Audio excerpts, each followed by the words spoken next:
আসসালামু আলাইকুম everyone, welcome to এডোনার্ভস। So আজকে আমরা SSC physics second paper chapter 3 current ইলেকট্রিসিটির বেশ মজার একটা টপিক কারশফস ল নিয়ে আলোচনা করব। কারশফস ল আমাদের বইয়ের বেশ আন্ডাররেটেড একটা টপিক। আমাদের টিচাররা এই টপিকটা তেমন একটা হাইলাইট করেন না, কিন্তু এই টপিকটা ইউজ করে আমরা কিন্তু বেশ জটিল সার্কিট খুব সহজেই সলভ করতে পারি। সো আর কথা না বাড়াই, ডিরেক্ট পড়ায় ফোকাস করা যাক। কারশফস ল বোঝার জন্য আমাদের বেসিক কিছু জিনিস বুঝতে হবে। সেগুলো হচ্ছে node, branch, loop. So branch কি? ব্রাঞ্চ হচ্ছে একটি সার্কিটের ব্যবহৃত ইলেকট্রিক্যাল এলিমেন্টগুলোর অংশ। সংজ্ঞাটা একটু কঠিন, কিন্তু জিনিসটা কিন্তু বোঝা অনেক সহজ।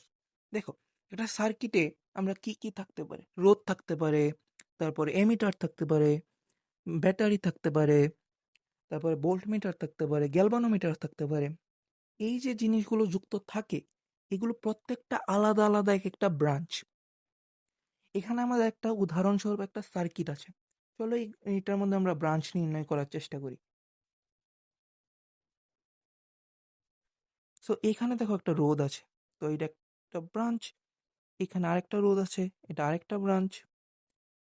তিনটা ব্রাঞ্চ পেলাম আমরা, চারটা ব্রাঞ্চ পেলাম।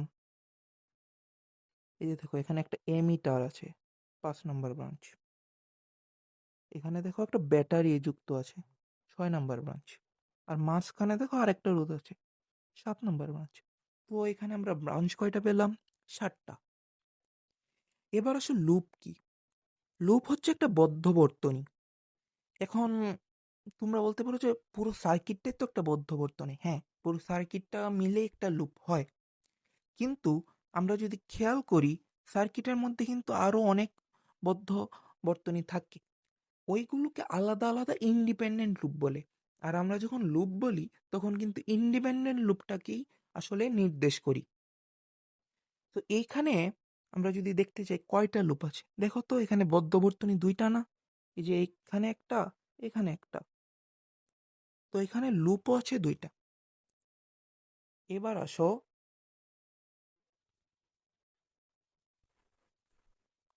ডিলিট করিনি, ওকে। এবার আসো, নোড কি? নোড হচ্ছে 2 বা ততোধিক ব্রাঞ্চ যে জায়গাটাতে যুক্ত হয়, কানেক্ট হয়, সেটাই হচ্ছে নোড। যেমন দেখো, এই যে 3টা ব্রাঞ্চ এই জায়গাটাতে এসে কানেক্ট হচ্ছে না, এটা একটা নোড। সেম ওয়েতে এটা একটা নোড, সেম ওয়েতে এইটা একটা নোড। এভাবে এখানে যে সার্কেল করা জায়গাগুলো, সেইগুলো প্রত্যেকটা এক একটা নোড। এবং আমরা দেখতে পাচ্ছি এখানে 6টা নোড আছে।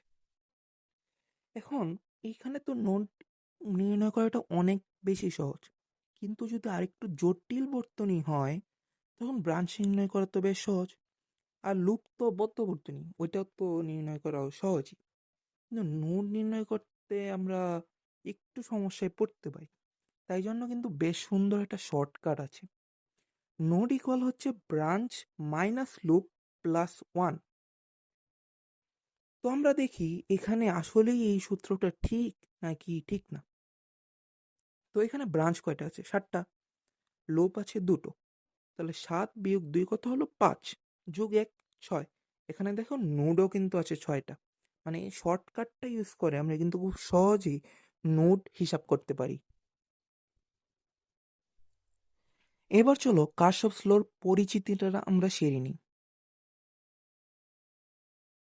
তো ইনি ছিলেন কারশফ, যিনি এই লটা দিয়েছেন। এখন তার এই ল এর 2টো ভাগ আছে, একটা হচ্ছে কারশফস কারেন্ট ল, আর একটা হচ্ছে কারশফস ভোল্টেজ ল।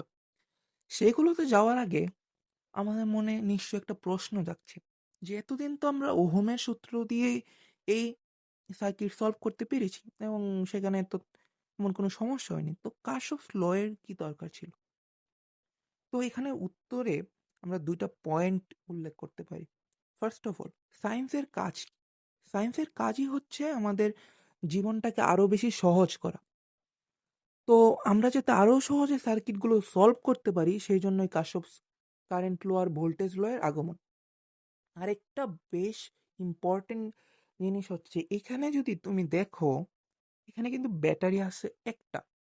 যা ওহমের এই সূত্র দিয়ে খুব সহজেই সলভ করা যায়। কিন্তু কোনোদিন ওহমের সূত্র দিয়ে তোমরা 2 ব্যাটারির কোনো সার্কিট সলভ করতে দেখেছো? উত্তর হচ্ছে না, দেখে থাকার কথাই না। কারণ ওহমের সূত্র দিয়ে 2 ব্যাটারি সার্কিট তো সলভই করা যায় না। সেখানেই আমাদের কারশফস ল কাজে লাগে। কারশফস ল দিয়ে 2 ব্যাটারি বা আরও বেশি ব্যাটারি হলেও কোনো সমস্যা নেই, খুব ইজিলি সার্কিটটা সলভ করা যায়। তো চলো আমরা ফার্স্টে কারশফস কারেন্ট লটা বুঝি। কারশফস কারেন্ট লটা খুব ইজি একটা জিনিস। এখানে জাস্ট বলা আছে যে যতটুকু কারেন্ট আসছে ঠিক ততটুকু কারেন্টই চলে যাবে। চলো একটা চিত্রের মাধ্যমে এটা আমরা একটু বোঝার চেষ্টা করি। কারেন্টের সাথে কিন্তু আমরা নর্মালি রিলেটেড না, কিন্তু পানি কিন্তু আমরা সবসময় দেখি। পানির প্রবাহটাও আমাদের সাথে রিলেটিং। সো আমরা যদি এখানে দেখি, ধরো এই দিক থেকে এটা একটা নদী, এই দিক থেকে পানি আসছে এবং পানি এসে এইদিকে, এদিকে এবং এদিকে চলে যাচ্ছে। এখন এটা কি কোনোদিন সম্ভব যে পানি এখান থেকে যতটুকু পানি আসলো তার থেকে কম পানি এই দিক 3 দিকে গেল? সম্ভব না কিন্তু, কারণ এইখানে তো কোনো দিক থেকে পানি বাধা পাচ্ছে না, ডিরেক্ট চলে যাচ্ছে। এটাও সম্ভব না যে এই মাঝখানে এসে পানি জমা হবে। সেম কারেন্টের ক্ষেত্রেও কারেন্টের যতটুকু কারেন্ট নোডে প্রবেশ করছে ঠিক ততটুকু কারেন্টই নোড থেকে বেরিয়ে যাবে। যেমন আমরা যদি এইখানে দেখি, এই চিত্রে I1 কারেন্ট নোডে প্রবেশ করছে, এটা হচ্ছে সেই নোড, এবং I2, I3 এবং I4 কারেন্ট বেরিয়ে যাচ্ছে। তো কারশফস কারেন্ট ল এটাই বলে যে কারেন্ট প্রবেশ এবং কারেন্ট বেরিয়ে যাওয়ার যে সামেশনটা সেটা সমান হবে। তাহলে এখানে কি সমান হবে? I1 equal I2 plus I3 plus I4, এটা হবে এখানে। তো আমরা নেক্সট পেজে যাই, দেখি কি আছে। এখানে আছে কারশফস ভোল্টেজ ল। ভোল্টেজ লতে বলা হয় যে বদ্ধ লুপে এ মোট যে বিভব শক্তিটা সেটা 0, সামেশন অফ ভি ইকুয়াল 0। এখন বদ্ধ লুপ বলতে আমরা কি বুঝি তা তো আমরা একটু আগেই জেনে আসলাম। বদ্ধ লুপ হলো ইন্ডিপেন্ডেন্ট যে লুপগুলো কারেন্টের ভিতর থাকে।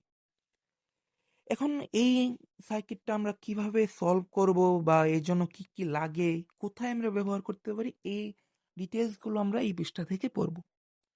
দেখো, কোথায় আমরা কেবিএল ইউজ করি, আমরা তো বললামই যে আমরা লুপে কেবিএল ইউজ করি।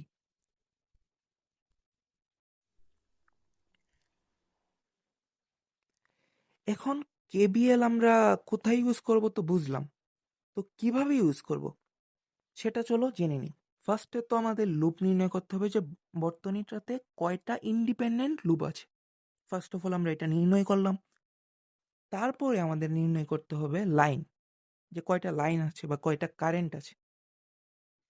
এখানে দেখো, এটাকে যদি আমরা স্টার্টিং পয়েন্ট ধরি,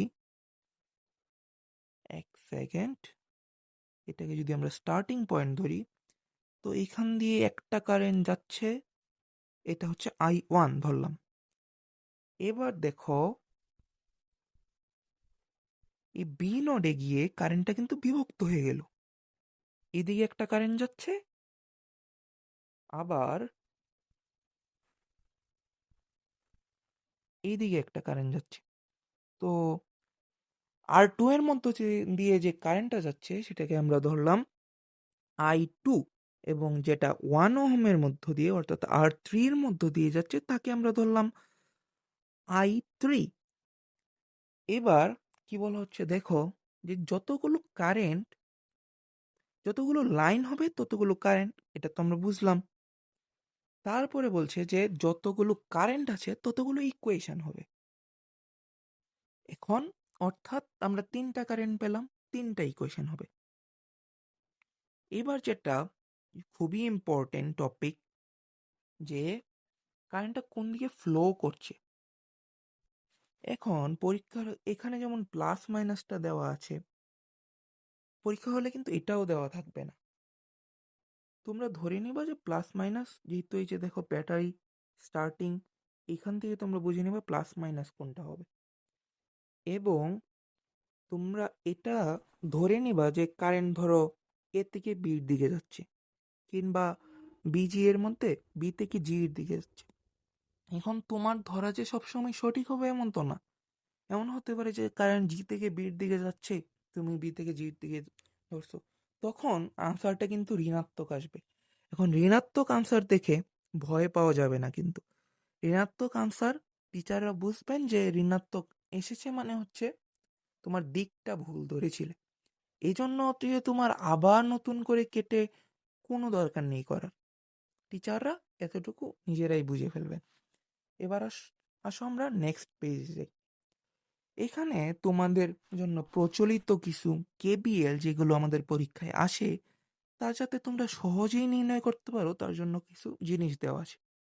যেমন লুপ যদি একটা হয়, তখন কারেন্টও একটা, লাইনও একটা এবং ইকুয়েশনও একটা। কিন্তু লুপ যদি দুটো হয়, তো আমরা তো দেখলামই, তিনটা লাইন হয়, তিনটা কারেন্ট হয়, তিনটা ইকুয়েশন হয়। আর লুপ যদি তিনটা হয়, তাহলে লাইন হয় ছয়টা, তার মানে কারেন্ট কয়টা, কারেন্টও ছয়টা, এবং ইকুয়েশনও হবে ছয়টা। এবার আসো আমরা কিছু প্র্যাকটিস করি। তো আমরা তো কেসিএল শিখলাম যে যতটুকু কারেন্ট প্রবেশ করবে ঠিক ততটুকু কারেন্টই বেরিয়ে যাবে। সো এইটার ইমপ্লিমেন্ট করেই আমরা এই ম্যাথটা চলো সলভ করি। তো দেখো তো এখানে কারেন্ট কত প্রবেশ করছে, I1 প্রবেশ করছে, I2 প্রবেশ করছে, এবং I4 বেরিয়ে যাচ্ছে, I3 বেরিয়ে যাচ্ছে। And আমাদের অজানা কোনটা, I3। আচ্ছা, এনে কি আমরা বলতে পারি যে I1 plus I2 equal I3 plus I4? বলা যায়। দেন আমরা কি বলতে পারি যে I3 সমান I1 plus I2 minus I4? বলতেই পারি। তো আমরা নেক্সট পেজে এটা সলভ করি। দেখো এই সেম জিনিসটা এখানে লেখা আছে। তো আমাদের I1 এর মান কত, 114। I2 এর মান কত, 73। আর I3 এর মান কত, 87। তো আমরা যোগ বিয়োগ করলাম এবং I3 এর যে মানটা আসলো সেটা হচ্ছে 100 এম্পিয়ার। আনসার এই 100 এম্পিয়ার।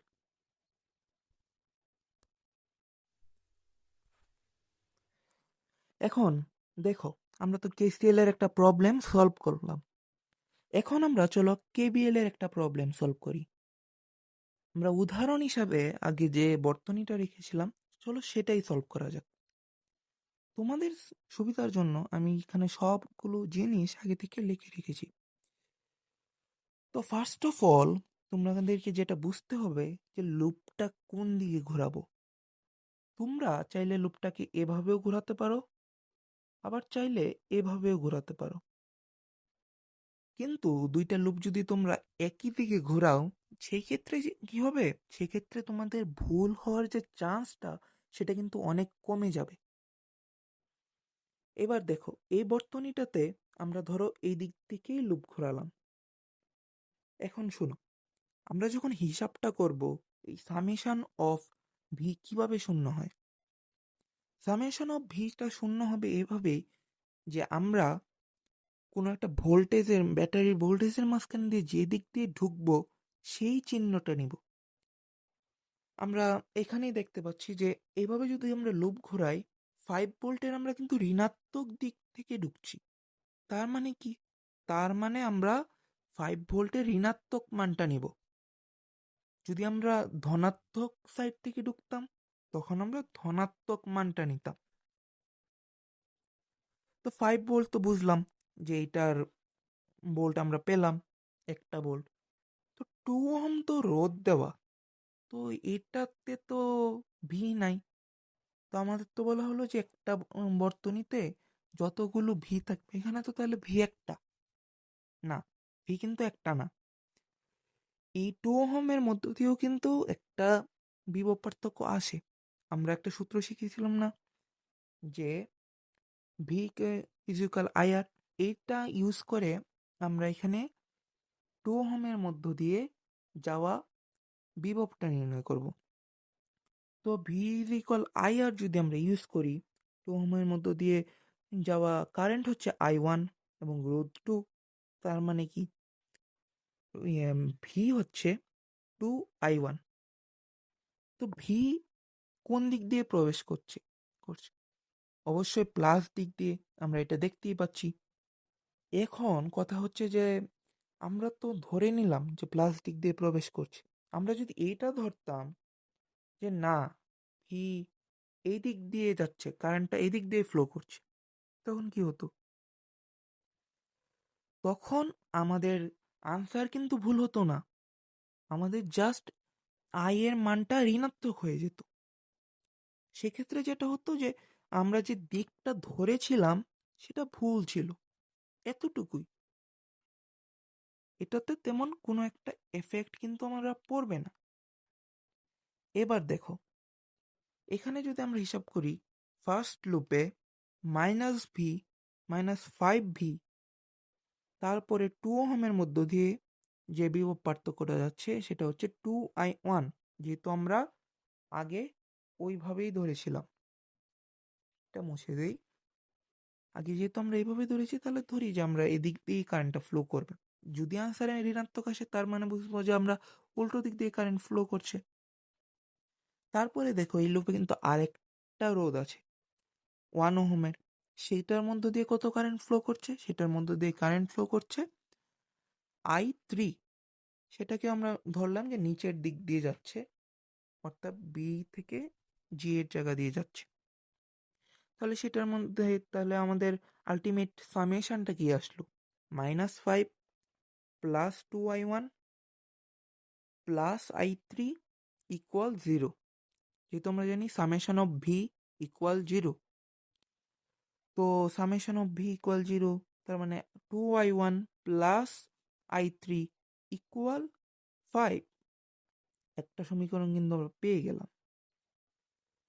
এবার আসো দ্বিতীয় লুপে। তো দ্বিতীয় লুপে 3 ওহমের মাঝখান দিয়ে কি I2 ঢুকছে নাকি বেরিয়ে যাচ্ছে?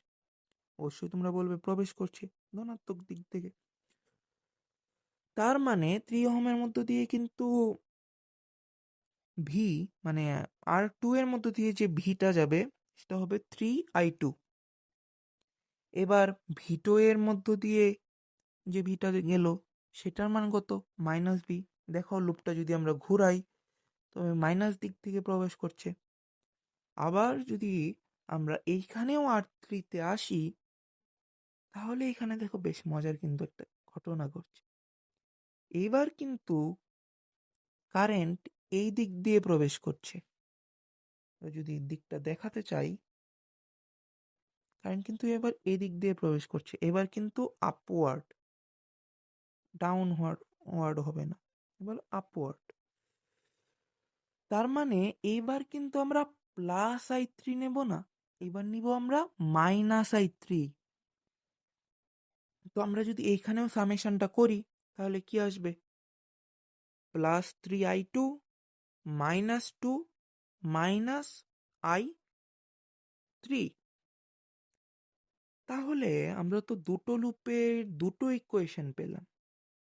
কিন্তু আমাদের তো শর্টকাটে বলা ছিল যে লুপ যদি দুইটা হয়, লাইন তিনটা তো আমরা বুঝছি, লাইন তিনটা, কারেন্টও তিনটা, এটা বোঝা যাচ্ছে।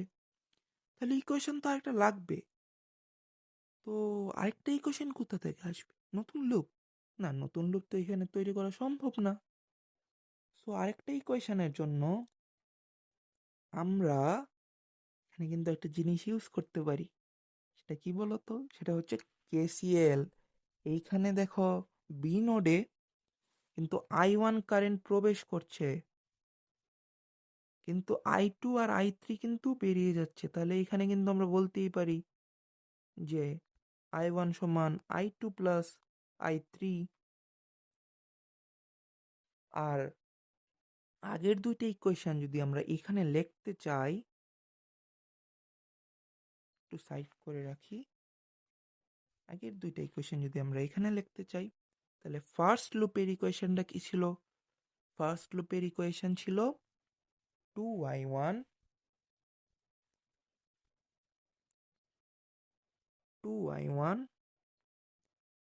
+ i3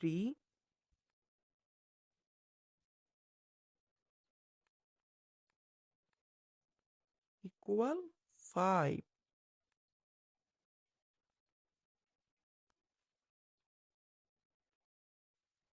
এটাকেও যদি আমরা একটু ছোট করে রাখি, তো আমাদের দুটো ইকুয়েশন, আমাদের যে সেকেন্ড লুপে ইকুয়েশনটা আমরা কি পেয়েছিলাম, আমরা পেয়েছিলাম 3i2 3i2 minus two, minus টুটা আমরা ওই পারে হিসাব করব, মাইনাস i3 ইকুয়াল টু, যেহেতু মাইনাস ছিল তাহলে 2।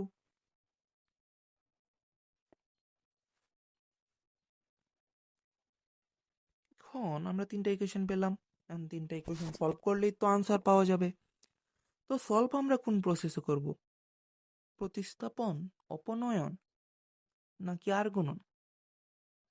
উত্তর হচ্ছে কোনোটা দিয়েই করার দরকার নেই, ডিরেক্ট আমরা ক্যালকুলেটারে হিসাব করব এবং লিখব 1 2 3 সমাধান করে পাই এবং আনসারগুলো লিখে দেব। এখানে কিন্তু প্রতিস্থাপন, অপনয়ন এইগুলো করা, টিচার এর এইগুলা দেখা কিন্তু মূল উদ্দেশ্য না। উদ্দেশ্য হচ্ছে তুমি প্রসেসটা জানো কিনা, এটা দেখলেই হবে। সো আমরা এই পৃষ্ঠাতে তো খুব হজবরল, তো এই পৃষ্ঠাতে একটু সুন্দর করে আনসারগুলো লেখা আছে, তোমরা চাইলে দেখে নিতে পারো।